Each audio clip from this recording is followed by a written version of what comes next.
الحمد لله نحمده ونستعينه ونستغفره ونؤمن به ونتوكل عليه ونعوذ بالله من شرور أنفسنا ومن سيئات أعمالنا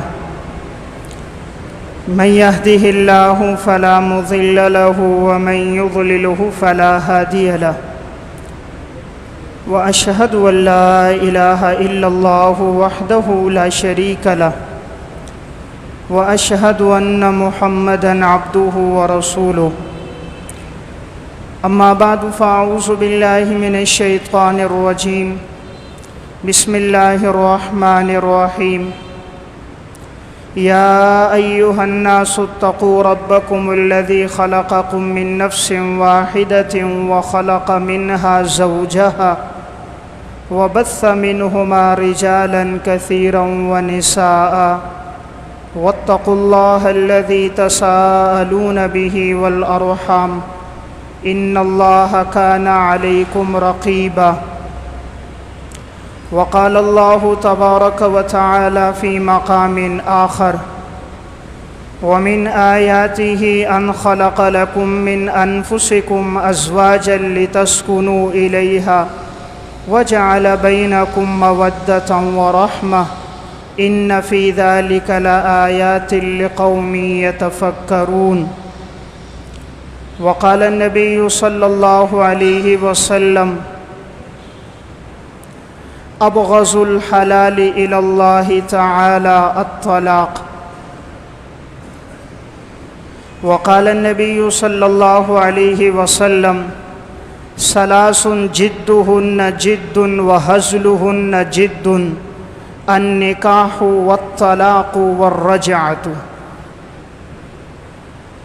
وقال النبي صلى الله عليه وسلم أيما امرأة سألت زوجها الطلاق فحرام عليها رائحة الجنة صدق اللہ العظیم۔ میرے انتہائی واجب الاحترام قابل صد احترام بھائیوں، دوستوں اور بزرگوں،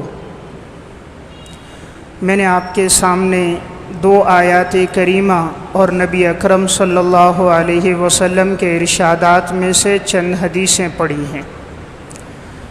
پہلی جو حدیث میں نے آپ کے سامنے پڑھی، اس میں نبی اکرم صلی اللہ علیہ وسلم ارشاد فرماتے ہیں ابغض الحلال الی اللہ تعالی الطلاق، تمام حلال چیزوں میں مبغوض ترین چیز اللہ کے ہاں طلاق دینا ہے۔ دوسری حدیث میں نبی اکرم صلی اللہ علیہ وسلم نے ارشاد فرمایا ثلاث جدہن جد وہزلہن جد، تین چیزیں ایسی ہیں اگر کوئی سنجیدگی میں انہیں کہے تب بھی ان کا اثر ہوتا ہے، کوئی مذاق میں کہے تب بھی وہ سنجیدگی کی طرح مؤثر ہوتی ہیں۔ نمبر 1 النکاح، نمبر 2 طلاق، نمبر 3 رجعت، رجوع کرنا۔ تیسری حدیث میں آپ صلی اللہ علیہ وسلم نے ارشاد فرمایا ایما امرأۃ سألت زوجها الطلاق، جو خاتون اپنے شوہر سے طلاق کا مطالبہ کرے، آپ نے فرمایا جبکہ کوئی عذر نہیں، کوئی وجہ نہیں ہے، فحرام علیہا رائحۃ الجنہ، اس عورت پر جنت کی خوشبو بھی حرام ہے، یعنی جنت میں جانا تو دور کی بات ہے، یہ جنت کی خوشبو بھی نہیں پائے گی۔ آج ہمارے معاشرے میں طلاق کا رجحان بڑھتا جا رہا ہے۔ ایک وقت تھا کہ یہ بات سننے میں نہیں آتی تھی کہ کسی علاقے میں، کسی قبیلے میں، کسی خاندان میں، کسی معاشرے میں طلاق کا واقعہ پیش آیا ہو، اور ایک آج کا وقت ہے کہ ہر علاقے میں، ہر خاندان میں، اور شاید یہ کہوں تو مبالغہ نہیں، ہر 2 سے 3 گلیوں میں یہ واقعہ سننے میں آ رہا ہوتا ہے فلاں شخص نے اپنی اہلیہ کو طلاق دے دی، یا فلاں عورت نے اپنے شوہر سے طلاق کا مطالبہ کر دیا، فلاں نے خلا کر دیا۔ یہ آئے دن طلاق کے یہ بڑھتے ہوئے مسائل اور طلاق کے یہ کثرت کے ساتھ رجحان، اس کی کیا وجوہات ہیں؟ اس وقت دارالافتاء میں بھی جو مسائل سب سے زیادہ پوچھے جاتے ہیں ان میں ایک مسئلہ طلاق بھی ہے کہ طلاق کے متعلق مسائل بھی بڑی کثرت کے ساتھ آتے ہیں۔ تو میں چند وجوہات عرض کروں گا کہ آج جو معاشرے میں طلاق کا رجحان بڑھ رہا ہے اس کی یہ چند وجوہات ہیں۔ اگر ان وجوہات میں سے ہم میں سے ہر ایک یہ کوشش کرے کہ وہ وجوہات ہماری زندگی میں نہ ہوں، ہم اس سے بچنے کا اہتمام کریں، تو انشاءاللہ معاشرے کے اندر سے طلاق کا یہ جو رجحان ہے یہ ختم ہوگا اور آپس کی زندگیوں میں محبت اور الفتیں نصیب ہوں گی۔ سب سے پہلا سبب جو طلاق کا ہے وہ ہے گناہوں کی کثرت۔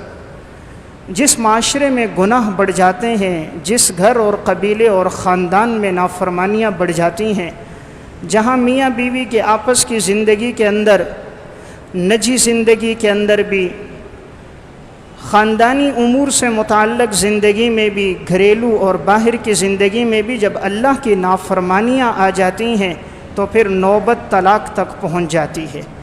طلاق ایک بہت بڑی مصیبت ہے، یہ انسان کی بدعمالیوں کی وجہ سے۔ وَمَا أَصَابَكُم مِّن مُّصِيبَةٍ فَبِمَا كَسَبَتْ أَيْدِيكُمْ، اے انسان تیرے اوپر جو بھی مصیبت آتی ہے اس کا سبب تیری اپنی بدعمالیاں ہوتی ہیں۔ تو طلاق بھی ایک مصیبت ہے، یہ انسان کی بدعمالیوں اور گناہوں کی وجہ سے ایسا ہوتا ہے کہ زوجین کی آپس میں محبت ختم ہو جاتی ہے، پھر وہ ایک دوسرے کو شک شبے اور نفرت کی نگاہ سے دیکھتے ہیں، ایک دوسرے پر اعتراضات شروع کر دیتے ہیں اور آپس کی زندگی کا سکون ختم ہو جاتا ہے۔ جتنا زندگی میں اللہ کی فرما برداری اور اطاعت ہوتی ہے، اللہ تعالیٰ میاں بیوی کی آپس میں محبت قائم فرما دیتا ہے، تعلق قائم ہو جاتا ہے۔ شوہر کو سب سے زیادہ پسند اہلیہ ہوتی ہے، اہلیہ کو سب سے زیادہ محبت اپنے شوہر سے ہوتی ہے۔ اور جب انسان اللہ کی نافرمانی کرتا ہے تو پھر اللہ تعالیٰ اس کے دل میں اس کے لیے نفرت ڈال دیتا ہے، شوہر کے دل میں بیوی کے لیے، بیوی کے دل میں شوہر کے لیے، پھر اسباب بڑھتے جاتے ہیں، بدگمانیاں اور شکوک آگے بڑھتے ہیں، نوبت طلاق تک پہنچتی ہے۔ تو پہلا سبب جو معاشرے میں طلاق کے رجحان کا ہے وہ ہے گناہ، اللہ کی نافرمانی۔ اس سے توبہ کیا جائے، استغفار کیا جائے تو معاشرے میں یہ چیز ختم ہو جائے گی۔ دوسرا سبب ہے خاوند کی نافرمانی، شوہر کی نافرمانی، یہ سبب بنتا ہے طلاق کا۔ جس عورت کے اندر شوہر کی فرما برداری ہو، اطاعت گزاری ہو، کبھی اس گھر کے اندر، اس گھرانے کے اندر طلاق کا ناخوشگوار واقعہ سامنے نہیں آتا۔ آپ صلی اللہ علیہ وسلم نے ارشاد فرمایا، صحیح ابن حبان کی روایت ہے، فرمایا اربع من السعادتی، چار چیزیں نیک بختی کی علامت ہے۔ نمبر ایک، المرأۃ الصالحہ، نیک صالح بیوی، یہ انسان کی نیک بختی کی علامت ہے۔ اور نمبر دو، والمسکن الواسع، کشادہ گھر، نیک بختی کی علامت ہے۔ اور نمبر تین، والجار الصالح، اچھا پڑوسی، نیک پڑوسی، نیک بختی کی علامت ہے۔ اور نمبر چار، والمرکب الحنی، آرام دہ سواری، آرام دہ سواری نیک بختی کی علامت ہے۔ تو انسان کی نیک بختی کی یہ چار علامتیں ہیں، نیک بیوی ہو، کشادہ گھر ہو، نیک اور اچھے پڑوسی ہوں، آرام دہ سواری ہو۔ بدبختی کی بھی چار علامتیں ہیں۔ نمبر ایک، بیوی نافرمان ہو، نمبر دو، گھر تنگ ہو، نمبر تین، پڑوسی برا ہو، اور نمبر چار، سواری سرکش ہو۔ اس دور میں گھوڑوں کی، اونٹوں کی سواری ہوتی تھی، آج کے دور میں گاڑیوں کی ہے۔ تو اگر گھوڑا یا اونٹ اپنے اوپر سوار کو بیٹھنے نہ دے، بدکنے لگ جائے تو اسے کہتے تھے کہ یہ سرکش سواری ہے۔ اور آج کی سواری اگر آئے دن خراب ہو، اس میں کام نکل جائے، ایکسیڈنٹ کے واقعات پیش آئیں، آئے دن کوئی خرابی سامنے آ جائے تو سمجھنا چاہیے یہ بدبختی کی علامت ہے۔ تو میں عرض کر رہا تھا، دوسری چیز جو ہے طلاق کے رجحان کا سبب وہ ہے شوہر کی نافرمانی کرنا۔ جب شوہر کی نافرمانی ہوتی ہے تو نوبت یہاں تک پہنچتی ہے کہ وہ برداشت کرتا ہے، لیکن جب برداشت سے بات آگے بڑھ جاتی ہے تو پھر طلاق تک وہ پہنچ جاتا ہے۔ اس لیے جس عورت میں شوہر کی فرما برداری ہو اس گھر میں ایسا واقعہ پیش نہیں آتا۔ آپ صلی اللہ علیہ وسلم نے ارشاد فرمایا کہ بہترین خزانہ کون سا ہے جسے انسان جمع کرتا ہے؟ سنن ابی داؤد کی روایت ہے، فرمایا میں تمہیں نہ بتاؤں کہ بہترین خزانہ کون سا ہے جسے تم جمع کرو؟ صحابہ کرام نے پوچھا یا رسول اللہ ضرور بتائیے۔ آپ نے فرمایا بہترین خزانہ نیک صالح بیوی ہے، اذا امرہا اطاعتہ، جب اسے حکم دو تو وہ شوہر کی اطاعت کرے، اور جب شوہر اس سے غائب ہو جائے، سفر میں چلا جائے، تو وہ اپنی عزت اور آبرو کی حفاظت کرے، اور شوہر جب اسے دیکھے اذا نظر الیہا سرتہ، تو خوش ہو جائے۔ تو گویا عورت کے اندر نیک بختی کی علامات کیا ہیں کہ شوہر اسے دیکھے تو خوش ہو جائے، حکم دے تو وہ اطاعت کرے، شوہر موجود نہ ہو تو اپنی عزت اور آبرو اور شوہر کے مال کی حفاظت کرے۔ تو گویا آپ صلی اللہ علیہ وسلم نے یہ علامات ذکر فرمائی۔ تو دوسری بات کہ طلاق کا رجحان اس وجہ سے ہے کہ شوہر کی نافرمانی بڑھتی جا رہی ہے۔ تیسرا سبب جس کی وجہ سے طلاق پیش آتی ہے وہ ہے زبان درازی، کہ جب عورت بد اخلاقی کرتی ہے اور اپنی زبان پہ قابو نہیں رکھتی تو اس وجہ سے طلاق کا واقعہ پیش آتا ہے۔ جو خاتون اپنی زبان کو صحیح استعمال کرے، اس کو بیجا استعمال نہ کرے، اچھے اخلاق کو اپنی زندگی میں لائے، اس گھر میں کبھی ایسا واقعہ پیش نہیں آتا۔ اسی لیے تو آپ صلی اللہ علیہ وسلم نے جو سب سے وزنی عمل بتایا وہ اچھے اخلاق کو بتایا۔ آپ نے فرمایا ما من شیء اثقل فی میزان المؤمن یوم القیامہ من خلق حسن، انسان کے نامہ اعمال میں سب سے وزنی چیز جو قیامت کے دن ہوگی وہ انسان کے اچھے اخلاق ہوں گے۔ تو جس عورت میں، جس لڑکی میں بد اخلاقی ہوتی ہے، نتیجہ نکلتا ہے طلاق کا۔ اس لیے بیٹیوں کو اچھے اخلاق بتانے چاہیے۔ اخلاق کسے کہتے ہیں؟ صل من قطعک، جو توڑے اس سے جوڑو، واعف عمن ظلمک، جو ظلم کرے اسے معاف کرو، واحسن الی من اساء الیک، جو تمہارے ساتھ برا سلوک کرے تم اس کے ساتھ اچھا سلوک کرو۔ تو عورت میں جب یہ خوبی آ جائے کہ وہ اپنی زبان کی حفاظت کرے، شوہر کو جواب نہ دے، تو یہ گھر ہمیشہ خوشگوار رہتا ہے۔ چونکہ شوہر کے مزاج میں سختی ہوتی ہے اور اللہ نے اس کو مزاج دیا ہے الرجال قوامون علی النساء، کہ شوہر پورے گھر کا نگران ہوتا ہے۔ تو اب وہ جب دیکھتا ہے کہ عورت کی طرف سے بد اخلاقی، بد زبانی پیش آتی ہے تو وہ آپے سے باہر ہوتا ہے، نتیجہ طلاق تک پہنچتا ہے۔ اس لیے تیسرا سبب میں نے عرض کیا ہے وہ ہے زبان درازی۔ چوتھا سبب جس کی وجہ سے معاشرے میں طلاق کا رجحان بڑھ رہا ہے وہ ہے بدگمانی کرنا، کہ میاں بیوی میں سے ہر ایک جب دوسرے پر بدگمانی کرتا ہے تو اس سے طلاق کا رجحان بڑھتا ہے۔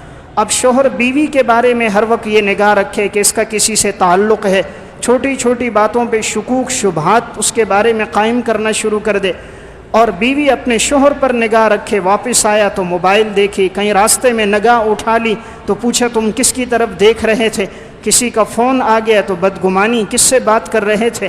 ان بدگمانیوں سے شریعت نے روکا۔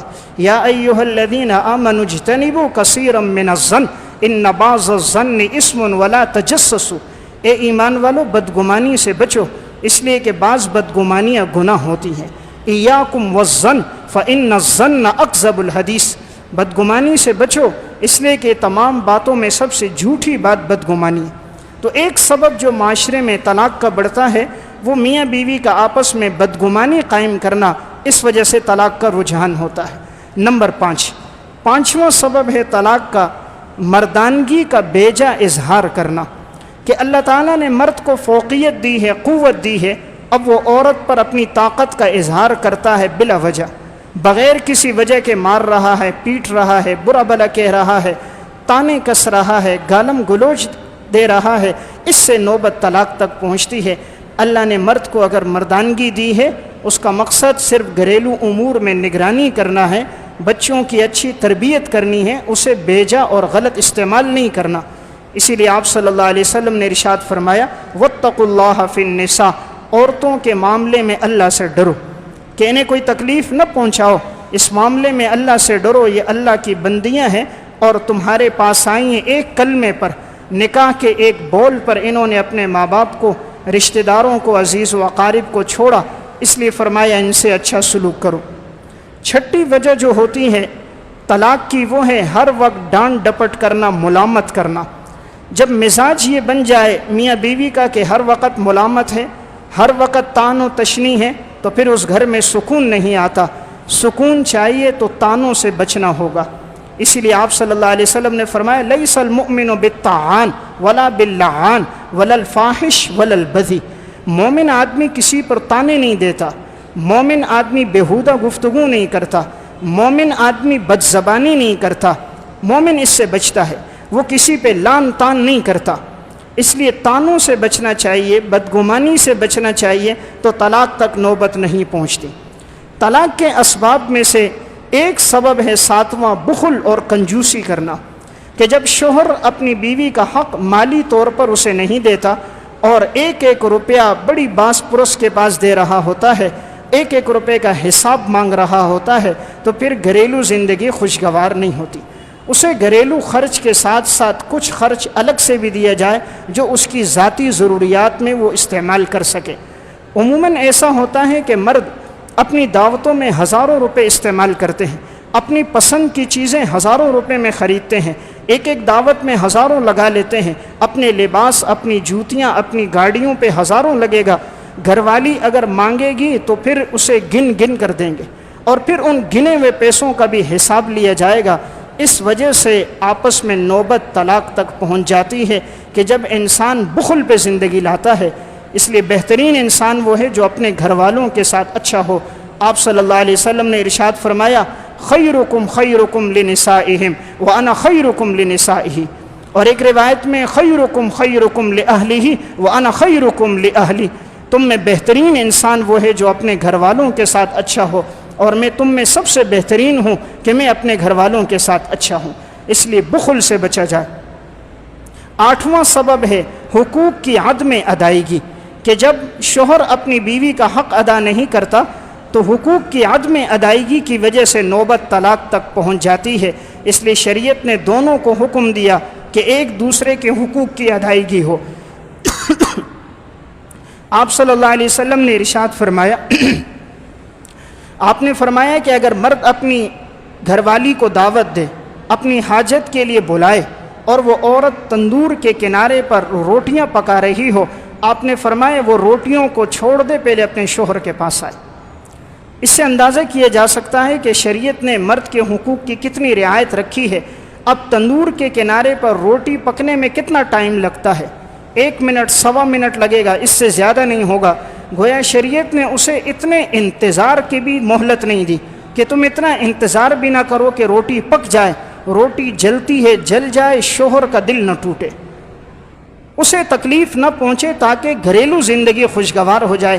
یہاں روٹی جلے گی صرف مالی نقصان ہوگا، وہاں اس کا دل جلے گا تو جانی اور جسمانی نقصان ہوگا۔ دونوں گھرانوں میں نوبتیں طلاق تک پہنچیں گی، نفرتیں بڑھیں گی۔ اس لیے آپ نے فرمایا کہ اگر شوہر بلائے، تندور کے کنارے ہے، تو اپنی روٹی کو چھوڑ دے۔ تو گویا حقوق کی ادائیگی نہ کرنا، کہ میاں بیوی میں ایک دوسرے کے حقوق کی ادائیگی نہ ہو، تو اس سے بھی نوبت طلاق تک پہنچتی ہے۔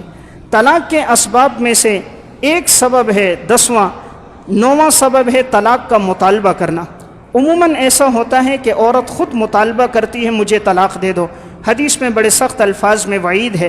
آپ صلی اللہ علیہ وسلم نے ارشاد فرمایا ایما امرأۃ سألت زوجہا، کہ جس عورت نے اپنے شوہر سے طلاق کا مطالبہ کر دیا، حالانکہ کوئی ضرورت نہیں، کوئی اس کو تکلیف اور پریشانی نہیں، آپ نے فرمایا فحرام علیہا رائحۃ الجنہ، اس پر جنت کی خوشبو بھی حرام ہے۔ اس لیے شریعت نے عورت کو بھی حکم دیا کہ کوئی بات ہے تو اسے برداشت کیا جائے، معمولی باتوں پر مطالبہ نہ کیا جائے۔ عموماً عورت کی طرف سے مطالبہ ہوتا ہے اور شوہر غصے میں یہ الفاظ کہہ دیتا ہے، زندگی بھر دونوں کو پچھتاوا ہوتا ہے، لیکن پھر کچھ ہاتھ میں نہیں رہتا۔ اس لیے اس چیز سے بچا جائے تاکہ یہ نوبت طلاق تک نہ پہنچے۔ 10واں سبب طلاق کا جو ہے وہ ہے وقت نہ دینا، کہ شوہر اپنی بیوی کو اور اہلیہ اپنے شوہر کو وقت نہ دے۔